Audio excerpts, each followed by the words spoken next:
हैं युवाओं के लिए, जैसा कि इधर शिक्षा और बड़ी बड़े इंस्टीट्यूट है, बहुत सारी यूनिवर्सिटियां भी हैं यहाँ पर। पहले लोग बंगाल में पढ़ाई के लिए आते थे, अभी भी आते हैं। अभी क्या 34 साल कम्युनिस्ट की सरकार, 10 साल ममता की सरकार, अभी तो बहुत सारे विकास हो जाने चाहिए थे। क्यों रुका हुआ है विकास? विकास इसलिए रुका हुआ है क्योंकि ये सरकार तो है ही नहीं, पहली बात है। क्योंकि ये अगर सरकार रहती ना तो माँ माटी मानुस कहकर जो ऐसे आई थी पश्चिम बंगाल में, तो उन्होंने उस माँ को भी रुलाया है और मिट्टी को भी वैसे ही भिगा के रखा है। तो माँ माटी मानुस तीन जो चीज़ सम्मानीय चीज़ है, उनको वो धूल में मतलब मिट्टी में मिला के रखी है। तो ये एक प्राइवेट लिमिटेड कंपनी में अभी चल रही है। आपके विधायक पद के प्रत्याशी नीलाद्रि जी हैं और इधर आप पूरी कोशिश में हैं कि भाजपा एक बार फिर से इधर सीट जो है उसको जीत करके जाए। नीलाद्रि जी का व्यक्तित्व आपके लिए एक ऐसा व्यक्तित्व खड़ा हो रहा है जिसको आपको एक प्रतिनिधि के रूप में विधानसभा में भेजना है। उनके व्यक्तित्व से किस हिसाब से आप प्रभावित हैं? हम क्योंकि भारतीय जनता पार्टी के जो उम्मीदवार जो भी खड़े हुए हैं हमारे मोदी जी के नेतृत्व से, तो मोदी जी का जो सबका साथ, सबका विकास, सबका विश्वास, इस बात पे हम जो विश्वास कर कर हमारे प्रत्याशियों को जिताने पर डट के लड़ रहे हैं, तो एकमात्र मोदी जी के लिए। क्योंकि उनके अंदर जो हमने देखा है, कोई दो भांत बोल के कुछ भी नहीं है, सबके लिए समान। वो बंगाली हो, गुजराती हो और भी हमारे जो नाना भाषी लोग हैं, सभी का। तो मैं इसीलिए कहना चाहता हूँ हमारे प्रत्याशी माननीय बहुत नीलाद्रि शेखर दाना महाशय, वो बहुत दिन से संगठन में लड़ाई कर कर हमारे 34 साल के वामपंथ सरकार को हिलाने के टाइम पे भी उनको बहुत जेल में 78 दिन 70 दिन रहना पड़ा है। उसके बाद 5 साल, इस 10 साल तृणमूल सरकार के अमल में भी उनको 3 बार 4 बार जेल जाना पड़ा है। तो उस इंसान को इतना मतलब उन्होंने रुलाया उनके परिवार को।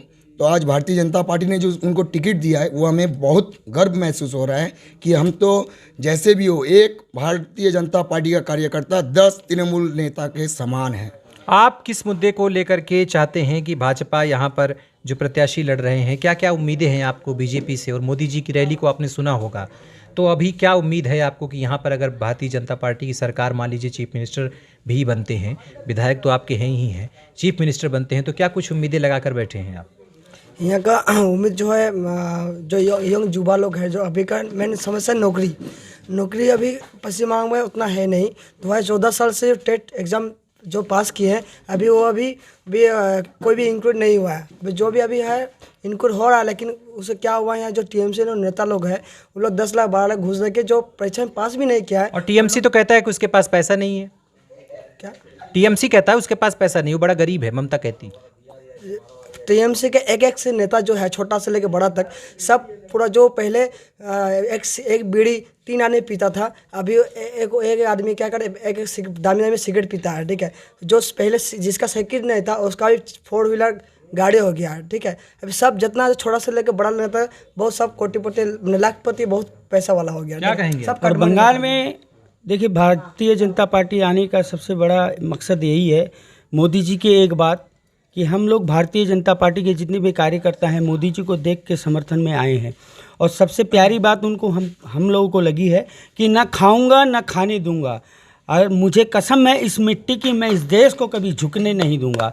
इसके ऊपर मैंने एक गाना लिखा है, जो मेरा गाना कल रिलीज़ होगा। मैं चाहता हूं इस कॉन्फ्रेंस से वो गाना भी, मैं कल मोदी जी का जो गाना रिलीज़ होगा, तो अपने गाने की 2 लाइन सुनाइए। कि खाऊंगा ना खाने दूंगा, झुकने ना इस देश को दूंगा, जागी है जनता भागे सब नेता, चौकीदार सीना तान खड़ा, जुग जुग जियो मोदी जी, अरे जुग जुग जियो मोदी जी। और देखिए मोदी जी ने क्या क्या काम किए हैं कि 370 कश्मीर से आपने ही हटाई, राम भूमि पूजन करके घर घर दीप जगाई।